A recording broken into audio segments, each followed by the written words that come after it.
Good morning.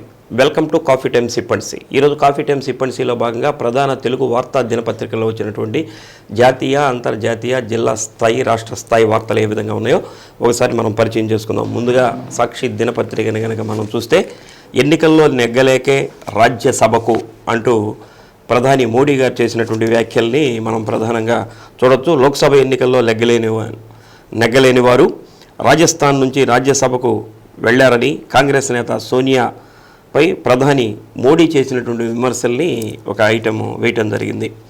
అలానే కేజ్రీవాల్ భార్య చేసినటువంటి ఆరోపణలు కూడా ఒక ప్రధాన వార్తగా వేశారు. నా భర్తని చంపాలని చూస్తున్నారు, ఢిల్లీ సీఎం కేజ్రీవాల్ను కడతీర్చాలని కేంద్రంలోని బీజేపీ సర్కారు బలంగా కోరుకుంటుందని ఆయన భార్య సునీత ఆరోపించినటువంటి వార్తలను కూడా ఒకటి వేయటం జరిగింది. ఆగని ఇజ్రాయెల్ దాడులు మరీ ఘోరమైనటువంటి అంశం. దక్షిణ జాగా నగరమైన రఫాలో శరణార్థి శిబిరంపై కూడా ఇజ్రాయెల్ శరణార్థులు వచ్చి పాపం ఉన్నటువంటి శిబిరం మీద కూడా వాళ్ళు దాడులు చేయటం అత్యంత హేయకరమైనటువంటి చర్య. 22 మంది ప్రాణాలు కోల్పోయినటువంటి సందర్భాన్ని కూడా మనం చూస్తున్నాం. మయుజ్జుకు భారీ మెజారిటీ. మాల్దీవుల పార్లమెంట్ ఎన్నికల్లో అధ్యక్షుడు మయుజ్జు సారథ్యంలోని పిఎన్సి 93 గాను 60 సీట్లకు పైగా గెలుచుకొని విజయం సాధించినటువంటి ఒక వార్తను కూడా మనం చూస్తున్నాం. ఐపీఎల్లో బెంగళూరు రన్అవుట్, కోల్కతా ఖాతాలో 5వ విజయం, ఆఖరి బంతికి ఓడిన ఆర్సీబీ అన్నటువంటి ఒక వార్తను కూడా నేను అందరూ దీన్ని తిలకించే ఉంటారు ఈ వార్త. ఇక మన రాష్ట్రానికి సంబంధించి వార్తలు కనుక చూస్తే, జనకరి జనారే, జగన్ వెనుక జనాలే అని ఒక బ్యానర్ ఐటమ్ని సాక్షి దినపత్రికలో వేశారు. పాలనా విశాఖ నుంచే గెలిచేది జగనే అన్నటువంటి ఒక వార్తని కూడా ప్రధానంగా వేయటం జరిగింది. డబ్బుతో బాబు ఓట్ల రాజకీయం, వైఎస్ఆర్సీపీ కుటుంబాల్లో ఉండేవారిని వెధవలంటూ కోమటి జయరాం సంబోధిస్తారా అన్నటువంటి ఒక వార్తను కూడా ప్రధానంగా వేశారు. బెదిరింపులు ఒత్తిళ్లకు తలొగ్గిన చంద్రబాబు, 5 అసెంబ్లీ స్థానాల్లో టీడీపీ అభ్యర్థుల మార్పు అన్నటువంటిది ఒకటి వేశారు. బాబు జమానాలో ఆస్తులు తాకట్టు, రామోజీ దాచిపెట్టు అన్నటువంటి ఒక వార్తను కూడా ప్రధానంగా సాక్షి దినపత్రికలో చూడొచ్చు. ఇవన్నీ రాష్ట్ర స్థాయికి సంబంధించినటువంటి వార్తలు. ఇక ఆంధ్రజ్యోతి దినపత్రికని మనం చూస్తే, మన యుద్ధం రాక్షసులతోనే, సానుభూతితో గెలిచేందుకు జగన్ యత్నం అంటూ చంద్రబాబు నాయుడు గారు నిన్న పోటీ చేసే అభ్యర్థులందరికీ కూడా బీఫారాలు వారు అందజేయడం జరిగింది అమరావతిలో. ఆ సందర్భంగా వారు చేసినటువంటి వ్యాఖ్యల్ని ప్రధాన ఐటెంగా వేశారు. ఇక ప్రాణాలకు తెగించి పోరాడుతున్నాం, రేపు మాకు మీ పిల్లలకు ఏమవుతుందో తెలియదు, సునీతకు నాకు దేవుడే దిక్కు అని షర్మిల గారు కర్నూలు సభలో మాట్లాడినటువంటి వ్యాఖ్యలను కూడా ఒక బ్యానర్ ఐటెంగా వేశారు. అలానే నరసాపురంలో నిర్వహించినటువంటి వారాహయాత్రలో పవన్ కళ్యాణ్ గారు మాట్లాడినటువంటి మాటలు సింహాలు కాదు పందికొక్కులు, వైసీపీపై పవన్ ఫైర్, చిరంజీవిని ఏమైనా అంటే ఊరుకోను, ఆయన అజాత శత్రువు అన్నటువంటి ఒక వార్తను కూడా వేశారు. కోడ్ ఉన్న అజేయంగా బిల్లులు, జగన్న కాలనీల భూసేకరణ, లేఅవుట్ల బిల్లులు సెటిల్మెంట్ అన్నటువంటిది ఇంకొక వార్తను కూడా ప్రధానంగా మనం చూడవచ్చు. ఇక ఈనాడు దినపత్రికను కనుక చూస్తే, అమ్మఒడి మామ కత్తెర అన్నట్టు బ్యానర్ ఐటమ్ని వేశారు. జగన్ గులకరాయి డ్రామాను జనం చీకొట్టారు, చంద్రబాబు నాయుడు గారి వ్యాఖ్యలు వేయటం జరిగింది. ఇవి ప్రధానంగా రాష్ట్ర స్థాయిలో ఉన్నటువంటి వార్తలు. రాజకీయ వాతావరణం వచ్చేసింది కాబట్టి ఒకళ్ళ మీద ఒకళ్ళు విమర్శలు చేసుకోవటం, ప్రతి విమర్శలు చేసుకోవటం, ఇవన్నీ కూడా రోజు ఉన్నటువంటి అంశాలే. ఇక జిల్లా స్థాయి వార్తలు కనుక మనం చూస్తే, ఈరోజు ఒంగోలు శాసనసభ్యులు వైసీపీ ఒంగోలు అసెంబ్లీ నియోజకవర్గ అభ్యర్థి బాలినేని శ్రీనివాసరెడ్డి గారు ఈరోజు నామినేషన్ వేస్తున్నారు. దానికి సంబంధించి ఉదయం 8 గంటల నుంచే కర్నూలు రోడ్డు ఫ్లైఓవర్ నుంచి భారీ ర్యాలీగా బయలుదేరి వెళ్లేదానికి ఏర్పాట్లు కూడా చేశారు. కాబట్టి పార్టీ శ్రేణులు, అభిమానులు అందరూ కూడా తరలి రావాలని కోరుతున్నారు. ఆర్డీఓ ఆఫీసులో వారు నామినేషన్ దాఖలు చేయడం జరుగుతుంది. అలాగే సాయంత్రం 7 గంటలకి అల్లూరులో ఏర్పాటు చేసినటువంటి ఎన్నికల ప్రచార సభలో కూడా వారు పాల్గొంటారన్నటువంటి వార్తను కూడా మనం ప్రధానంగా చూస్తున్నాం. ఇక ఎన్నికలకు సంబంధించి ఎలక్ట్రానిక్ మీడియాలో కానీ ప్రింట్ మీడియాలో కానీ ఎవరైనా సరే ప్రకటనలు ఇచ్చేటప్పుడు తప్పనిసరిగా ప్రభుత్వం యొక్క అనుమతి తీసుకోవాలి. అంటే దీనికి సంబంధించి ఒక media certification and monitoring committee MCMC అనే దాన్ని కూడా ఒకటి ఏర్పాటు చేయడం జరిగింది. కాబట్టి ఎవరైనా సరే ప్రింట్ అండ్ ఎలక్ట్రానిక్ మీడియాలో యాడ్స్ ఇచ్చేటటువంటి వాళ్ళు ముందుగా వాళ్ళు తయారు చేసినటువంటి యాడ్ని వాళ్ళకి చూపించి ఎంసీఎంసీ యొక్క అనుమతి తీసుకొని వాటిని పేపర్లో ప్రకటించుకోవాలి, వాళ్ళు అనుమతిస్తేనే వేయాలి, లేకపోతే వాళ్ళ మీద యాక్షన్ తీసుకుంటామని కూడా కలెక్టర్ గారు స్పష్టం చేసినటువంటి వార్తను కూడా చూస్తున్నాం. కాఫీ టైమ్ సిప్ అండ్ సీలో చిన్న విరామం తీసుకొని కాఫీ టైమ్ సిప్ అండ్ సీకి తిరిగి స్వాగతం. నిన్న ఒంగోలు శాసనసభ్యులు బాలినేని శ్రీనివాసరెడ్డి గారి ఆత్మీయ సమావేశాలు జరిగినాయి. ముస్లింలకు చేసినటువంటి ఆత్మీయ సమావేశంలో నిన్న తెలుగు యువత జిల్లా అధ్యక్షుడిగా వ్యవహరిస్తున్నటువంటి షేక్ కరీముల్లా గారు వైసీపీలో చేరటం జరిగింది. ఆ సందర్భంగా బాలినేని శ్రీనివాసరెడ్డి గారు వారితో పాటు వచ్చినటువంటి వాళ్ళని కూడా పార్టీ కండువాలు కప్పి ఆహ్వానించారు. ముస్లింలకు ఇబ్బంది రాకుండా చూస్తానని చెప్పి బాలినేని శ్రీనివాసరెడ్డి గారు ఇచ్చినటువంటి హామీని కూడా మనం ప్రధానంగా వార్తలో చూడవచ్చు. అలానే ఆర్య వయసులోకి ఆదరిస్తాను అన్నటువంటిది ఇంకొక వార్త కూడా వచ్చింది. 22, 26 డివిజన్ల ఆర్య వయసుల ఫ్యామిలీ గెట్ టుగెదర్ అన్నటువంటి ఒక కార్యక్రమాన్ని కూడా వేమూరి కళ్యాణ మండపంలో నిర్వహించారు. దాంట్లో కూడా ఆర్య వయసులు కూడా అండగా ఉంటానని చెప్పి బాలినేని శ్రీనివాసరెడ్డి గారు స్పష్టం చేసినటువంటి వార్తలను కూడా చూస్తున్నాం. అలానే 24 బీసీ కులాలు కూడా బాలినేని శ్రీనివాసరెడ్డి గారికి మద్దతు తెలిపినటువంటి ఇంకొక వార్తను కూడా మనం దీంట్లో చూడవచ్చు సాక్షి దినపత్రికలో. అలానే ఇస్లాంపేటలో బాలినేని శ్రీనివాసరెడ్డి గారి కోడలు శ్రీకావ్య కూడా ఎన్నికల ప్రచారాన్ని నిర్వహిస్తూ బాలినేని శ్రీనివాసరెడ్డి గారిని గెలిపించవలసిందిగా ఇచ్చినటువంటి వార్తలను కూడా మనం సాక్షి దినపత్రికలో ప్రధానంగా చూస్తున్నాం. ఇక ఆంధ్రజ్యోతి దినపత్రికను చూస్తే నేడు 10వ తరగతి పరీక్షా ఫలితాలు రిలీజ్ అవుతున్నాయి. నిన్నగాక మొన్నే పరీక్షలు కూడా అయిపోయినాయి. అంటే 14 రోజుల వ్యవధిలోనే పరీక్షల యొక్క రిజల్ట్ని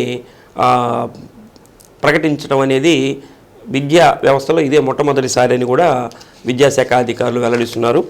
ఈరోజు మధ్యాహ్నం 11 గంటలకి వీటికి సంబంధించినటువంటి పరీక్షా ఫలితాలు వెలువరించేదానికి అవకాశం ఉంది. కాబట్టి 10వ తరగతి రాసినటువంటి విద్యార్థులందరూ కూడా ఈ రోజుల్లో తప్పేవాళ్ళు ఎవరు ఉండరు, అందరూ పాస్ అయ్యేటటువంటి విద్యార్థులే, అందరూ బాగా చదువుకుంటున్నటువంటి వాళ్ళే. ఇప్పుడు అందరూ కూడా ఫస్ట్ ఎవరికి ఎన్ని మార్కులు వస్తాయని చూస్తున్నారు, కానీ ఫెయిల్ అయ్యేవాళ్ళు అంటూ ఎవరు ఉండరు. అయినా కానీ ఫలితాల్లో ఏదైనా తారుమారు వచ్చినా సరే విద్యార్థులు కొంతమంది మానసికంగా క్షోభపడి ఏదో అఘాయిత్యాలకి పాల్పడేటువంటి అవకాశాలు కూడా ఉంది. అటువంటివి ఎవ్వరూ వాటి జోలికి వెళ్లాల్సినటువంటి పని లేదు. మళ్ళీ మనకి వెంటనే సప్లిమెంటరీ పరీక్షలు కూడా ఏర్పాటు చేస్తారు. కాబట్టి దాంట్లో మళ్ళీ మనం ఎక్కువ మార్కులు సంపాదించుకునే దానికి కూడా అవకాశం ఉంటుంది. కాబట్టి విద్యార్థులు ఫలితాలు ఎలా ఉన్నా సరే మానసిక స్థైర్యంగా ఉండాలని చెప్పి కోరుకుందాం. అలానే ఎండాకాలం వచ్చేసింది, అన్ని చోట్ల కూడా తాగునీటి సమస్యలు ఏర్పడుతున్నాయి. మహిళలు బిందెలతో కూడా రోడ్ల మీదకి వచ్చేటటువంటి సందర్భాలు కూడా చూస్తున్నాం. దీన్ని దృష్టిలో పెట్టుకొని కలెక్టరేట్లో ఒక కంట్రోల్ రూమ్ను కూడా ఏర్పాటు చేశారు. దానికి సంబంధించినటువంటి ఒక నెంబర్ని కూడా ఇచ్చారు. ఎక్కడైనా నీటి ఎద్దడి కనుక, తాగునీటి ఎద్దడి కనుక ఏర్పడితే ఆ సెల్ నెంబర్ కనుక ఫోన్ చేస్తే వెంటనే అధికారులు స్పందించి ఆయా డివిజన్లకి, ఆయా వార్డులకి ఎక్కడైతే ఏ ప్రాంతంలో అయితే ఇబ్బందిగా ఉందో అక్కడికి నీటి సరఫరా చేసేదానికి అవకాశం ఉంటుంది. దీనికి సంబంధించినటువంటి కంట్రోల్ రూమ్లు కూడా ఒకటి ఏర్పాటు చేశారు. ఒక సెల్ నెంబర్ కూడా ఇచ్చారు, 9100121605 అన్నటువంటి నెంబర్ని కూడా ఇచ్చారు. కాబట్టి ఎవరికైనా ఏ కాలనీలైనా సరే నీటి ఇబ్బంది కనుక ఉంటే ఈ నెంబర్కి కనుక ఫోన్ చేస్తే వాళ్ళు స్పందించి మీకు వాటర్ని పంపించేదానికి అవకాశం ఉంటుంది.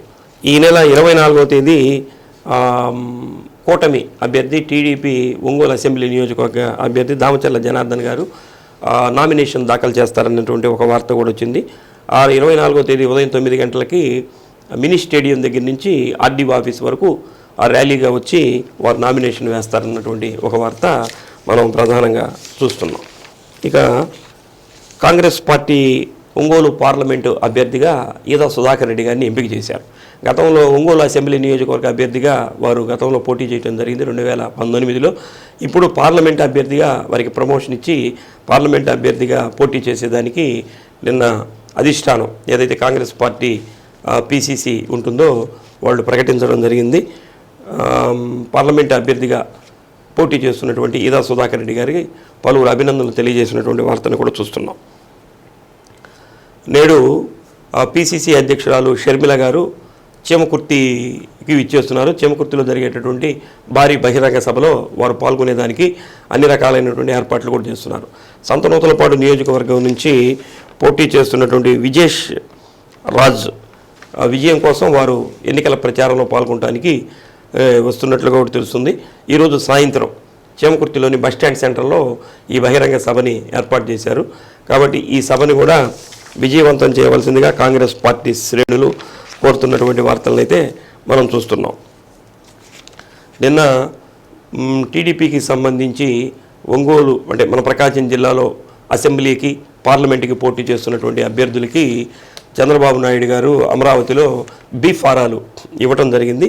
దానికి సంబంధించి నిన్న ఒంగోలు పార్లమెంట్ నుంచి పోటీ చేస్తున్నటువంటి ఎంపీ మాగుంట శ్రీనివాసులు రెడ్డి గారు, అలానే ఇక్కడ ఉన్నటువంటి 8 నియోజకవర్గాలు ఏదైతే ఉన్నాయో ఒంగోలు, కొండపి, కనిగిరి, మార్కాపురం, ఎర్రగొండపాలెం, గిద్దలు, దర్శి, సంతనూతలపాడు ఇక్కడ పోటీ చేస్తున్నటువంటి తెలుగుదేశం పార్టీ అభ్యర్థులందరూ కూడా బీ ఫారాలు నిన్న ఇచ్చినటువంటి ఒక వార్తను కూడా చూస్తున్నాం. ఇప్పుడు ఎన్నికలు జరుగుతున్నాయి, అయినా కానీ కొన్ని సామాజికమైనటువంటి వార్తలు కూడా మనం చూస్తున్నాం. ప్లాస్టిక్ పై ఆకస్మిక పోరు అన్నటువంటిది చూస్తున్నాం. నిన్న శ్రీశైలం ఘాట్ రోడ్లో వెళ్ళేటప్పుడు పెద్ద దోరణాల దగ్గరే ఒక చెక్ పోస్ట్ ఉంటుంది. ఆ చెక్ పోస్ట్ దగ్గర ఈ వాహనాలు ఏవైతే వెళ్తున్నాయో అక్కడ వాళ్ళని చెక్ చేయటం, వాళ్ళు వాటర్ బాటిల్స్ అంటే ప్లాస్టిక్ వాటర్ బాటిల్స్ తీసుకువెళ్తుంటే వాటన్నిటిని కూడా వాళ్ళు హ్యాండ్ అవుట్ చేసుకున్నారట. అంటే దీనికి ముందస్తు ప్రకటనలు అయితే ఏవి లేవు. ఇప్పుడు తిరుపతి ఉందనుకోండి, తిరుపతికి ప్లాస్టిక్ రహిత ప్రాంతంగా చేయాలని చెప్పి వాళ్ళు ఎప్పటి నుంచో దాని గురించి ప్రకటనలు చేస్తూ ఎవరిని కూడా ప్లాస్టిక్ బాటిల్ని పైకి తీసుకుపోవట్లేదు. ఇప్పుడు అందరూ కూడా ఏం చేస్తున్నారు, స్టీల్ బాటిల్స్ తీసుకెళ్తున్నారు వాటర్ పట్టుకోవడానికి. లేకపోతే అక్కడ గాజు సీసాలతో ఉన్నటువంటివి మనకి అమ్ముతున్నారు. దాన్ని వాటర్ కొనుక్కోవటం 60 రూపాయలు ఎంతో తీసుకుంటారు. మళ్ళీ మనం వాళ్ళకి వాటర్ బాటిల్ రిటర్న్ ఇస్తే దానికి డిపాజిట్ రూపంలో మళ్ళీ మనకి రిటర్న్ ఇవ్వడం కూడా జరుగుతుంది. అయితే శ్రీశైలంలో ఇంకా దాని గురించి విస్తృతమైనటువంటి ప్రచారం లేదు. అయినా కానీ నిన్న వీళ్ళు బాగా ఎండలేమో మండిపోతున్నాయి. ఆ ఘాట్ రోడ్డు చూస్తే 50 కిలోమీటర్ల దాకా ఉంటుంది. మధ్యలో వాటర్ తాగాలంటే కూడా ఇబ్బంది. అయితే ఈ వాటర్ బాటిల్స్ అన్నీ కూడా ఈ ప్లాస్టిక్ రహిత శ్రీశైలంగా చేయాలనే ఉద్దేశంతో వీటినన్నీ హ్యాండ్ అవుట్ చేసుకున్నారు. కాబట్టి ప్రయాణికులు కూడా ఇబ్బంది పడ్డారు అన్నటువంటి విషయాన్ని వీళ్ళు స్పష్టం చేస్తున్నారు. దానికి ప్రత్యామ్నాయ ఏర్పాట్లు ఏదైనా చేస్తే బాగుండేది. ప్రజలకి దీని మీద బాగా అవేర్నెస్ కల్పించండి అని చెప్పి ప్రయాణికులందరూ కూడా కోరుకుంటున్నటువంటి వార్త ఇది. శ్రీశైలం కూడా ప్లాస్టిక్ రహిత ప్రాంతంగా చేస్తే మంచిదే. అయితే ప్రజలకి దీని మీద అవగాహన కల్పించి చేస్తే మంచిదని చెప్పి దీనికి సంబంధించినటువంటి వాళ్ళందరూ కూడా కోరుకుంటున్నారు. మనకి ఎన్నికలు రేపు 13వ తేదీ మే 13వ తేదీ ఎలక్షన్ కూడా జరుగుతుంది. అయితే ప్రతికూలమైనటువంటి పరిస్థితులు కొన్ని అప్పటికప్పుడుగా వచ్చేటటువంటి అవకాశం ఉంటుంది. అయితే దీన్ని సమర్థవంతంగా ఎదుర్కోవాల్సినటువంటిది పోలీసు సిబ్బంది. అంటే వాళ్ళు కూడా స్పాంటేనియస్గా అప్పటికప్పుడు కొన్ని నిర్ణయాలు తీసుకోవాల్సినటువంటి అవసరం ఉంటుంది. అది కూడా ఎటువంటి వివాదరహితంగా శాంతియుత వాతావరణంలో చేయాలని కూడా అవకాశం ఉంటుంది. ఒక్కొక్కసారి శృతి మించినప్పుడు వాళ్ళు కూడా కొన్ని రకాలైనటువంటి చర్యలు తీసుకోక తప్పదు. దీనికి సంబంధించి ఎటువంటివి పోలింగ్ కేంద్రాల దగ్గర వచ్చేటటువంటి అవకాశం ఉంటుంది అంటే గతంలో ఉన్నటువంటి అనుభవాన్ని దృష్టిలో పెట్టుకొని దానికి నిన్న పోలీస్ పరేడ్ గ్రౌండ్స్లో ఒక మాక్ కార్యక్రమాన్ని కూడా ఏర్పాటు చేశారు. ఆర్మూడ్ రిజర్వ్డ్ బలగాలు నిర్వహించేటటువంటి మాబ్ ఆపరేషన్ డ్రిల్ అన్నటువంటి కార్యక్రమాన్ని దీన్ని నిర్వహించారు. ఈ సాయుధ పోలీసు బలగాలు లాఠీ డ్రిల్, అలానే బాష్పవాయువు ప్రయోగం, విఐపీల భద్రత వీటి మీద ప్రధానంగా దృష్టి పెట్టి ఈ మాబ్ డ్రిల్ అనేది కూడా నిర్వహిస్తే ఎస్పీ గారు కూడా ఆ కార్యక్రమంలో పాల్గొని వారికి కొన్ని రకాలైనటువంటి సూచనలు ఇవన్నీ చేయడం జరిగింది. మొత్తం మీద కేంద్ర బలగాలు, ఇక్కడ ఉండేటటువంటి పోలీస్ సిబ్బంది వీళ్ళందరూ కూడా ఎన్నికలు సజావుగా జరిగేదానికి ప్రయత్నం చేస్తున్నట్లు కూడా అర్థమవుతుంది. ఎండాకాలం బాగా వచ్చేసింది, రోగాలు కూడా బాగా పెరుగుతున్నాయి. కాబట్టి ఈ కాలంలో ఏమవుతుందంటే బ్లడ్ డొనేషన్ చేసేవాళ్ళు కూడా బ్లడ్ డొనేషన్ చేయడానికి ముందుకు రారు. ఎందుకంటే మాకు కూడా నీరసంగా ఉంది కాబట్టి తర్వాత చేద్దామని అనుకునే వాళ్ళు కూడా ఉంటారు. అయితే ఇప్పుడు వాతావరణ పరిస్థితులు ప్రజలకి అవసరాన్ని దృష్టిలో పెట్టుకొని రక్తదానం చేయమని చెప్పి మెగాస్టార్ చిరంజీవి గారు ఇచ్చినటువంటి ఒక పిలుపుని ఇచ్చారు. ఎందుకంటే ఎలక్షన్ మూమెంటు, ఈ యాక్సిడెంట్లు ఇవి రకరకాలుగా రక్తం అవసరం ఎక్కువగా పెరిగిందట ఇప్పుడు. కాబట్టి దీనికి ప్రతి ఒక్కళ్ళు కూడా ఎవరైతే స్వచ్ఛందంగా రక్తదానం చేస్తారో ఎండలైనా కానీ దానికి దీనికి సంబంధం లేదు, స్వచ్ఛందంగా రక్తదానం చేయండి అని చెప్పి మెగాస్టార్ చిరంజీవి గారు ఇచ్చినటువంటి పిలుపుని అందిపుచ్చుకొని ప్రకాశం జిల్లా చిరంజీవి ఫ్యాన్స్ అధ్యక్షుడు అడుసుమల్లి వెంకటరావు గారు కోరుతున్నారు. కాబట్టి యువత ముఖ్యంగా దీని మీద ప్రత్యేకమైనటువంటి దృష్టి పెట్టి చిరంజీవి గారి అభిమానులు కానీ, పవన్ కళ్యాణ్ గారి అభిమానులు కానీ, రామ్ చరణ్ ఇట్లా వీళ్ళందరూ కూడా అభిమానులు, మిగతా వాళ్ళు కూడా స్వచ్ఛందంగా రక్తదానం చేసేవాళ్ళు రక్తదానం చేయమని చెప్పి కోరుతున్నారు. ఇది ఒక మంచి పిలుపే. అందరూ కూడా స్వచ్ఛందంగా రక్తదానం చేస్తే మంచిది. కాబట్టి ఎన్నికల నామినేషన్ల ప్రక్రియ కూడా జరుగుతుంది. వైసీపీ నుంచి ఈరోజు 24వ తేదీ, టీడీపీ నుంచి ఒంగోలు అసెంబ్లీ నుంచి నామినేషన్లు దాఖలు చేస్తున్నారు. మొన్నే ఎంపీ అభ్యర్థిగా టీడీపీ అభ్యర్థిగా మాగుంట శ్రీనివాసరెడ్డి గారు, వైసీపీ అభ్యర్థిగా చెవిరెడ్డి భాస్కర్ రెడ్డి గారు కూడా నామినేషన్ దాఖలు చేస్తున్నారు. ఒంగోలు ఎంపీ అభ్యర్థిగా కాంగ్రెస్ అభ్యర్థిగా ఈదా సుధాకర్ రెడ్డి గారిని కాంగ్రెస్ పార్టీ నుంచి వారిని కూడా నిలబెట్టేదానికి అనుమతులు కూడా ఇవ్వటం జరిగింది. కాబట్టి అన్ని పార్టీలు కూడా బాగా ఉత్సాహంగా పాల్గొంటూ వారి వారి ప్రచారాలు కూడా నిర్వహిస్తున్నారు. ప్రజలు కూడా 13వ తేదీ ఎన్నికలు వేయడానికి సిద్ధంగా ఉండండి. మీకు ఎవరైతే మంచి పరిపాలన అందించగలరో, కేంద్ర ప్రభుత్వంలో ఎవరు మంచి పరిపాలన అందించగలరు, దేశ ప్రతిష్టని ఎవరు ప్రపంచ దేశాల్లో నిలబెట్టగలరు, అలానే రాష్ట్రానికి సంబంధించి రాష్ట్రాన్ని ఎవరు అభివృద్ధి పదంలో నడిపించగలరు, ఎవరు ద్వారా మనకి అన్నీ అందుతాయి అన్నటువంటి విషయాలు కూడా ప్రజలు క్షుణ్ణంగా పరిశీలన చేసుకోండి. ఎందుకంటే ఈ డబ్బులకి ఒకసారి డబ్బులు ఇచ్చేది, మనకి సంవత్సరం 5 ఏళ్ళకి ఒకసారి ఓటేసిన దానికి డబ్బులు ఇచ్చేది. అది 5 ఏళ్లలో మనం కనుక లెక్కేసుకుంటే రోజుకి ఎంత పడుతుందో కూడా మనకి తెలియనటువంటి పరిస్థితి. కాబట్టి ప్రజలు కూడా వీటి వైపు ఆకర్షితులు కాకుండా మనకి 5 ఏళ్ల పాటు ఎవరు మంచి పరిపాలన ఇస్తారు, మనకి నిత్యావసర వస్తువులు ఎవరు తక్కువలోకి మనకిస్తారు, మనకి జీవన విధానం ఎలా మనం గడుపుకోవాలి, ఎలా ఎవరైతే మంచి పరిపాలన అందించగలరు అనేది ఓటరు నిర్ణయించుకోవాలి. కాబట్టే ప్రభుత్వం కూడా స్వీప్ అన్నటువంటి కార్యక్రమం ద్వారా ప్రజల్లో ఒక రకమైనటువంటి అవగాహన కల్పిస్తూ ప్రతి ఒక్కరూ ఓటు హక్కుని వినియోగించుకోవాలని కూడా చెబుతున్నటువంటి సందర్భం. కాబట్టి దీన్ని దృష్టిలో పెట్టుకొని ప్రజలందరూ కూడా ఓటు హక్కుని వినియోగించుకోవాలని చెప్పి శ్రీ సత్య న్యూస్ తరపున కూడా కోరుకుంటున్నాం. ఇది ఈరోజు కాఫీ టైమ్ సిప్ అండ్ సీలో ఉన్నటువంటి ప్రధానమైనటువంటి వార్తలు. రేపటి కాఫీ టైమ్ సిప్ అండ్ సీలో మళ్ళీ కలుద్దాం. అంతవరకు సెలవు. నమస్కారం.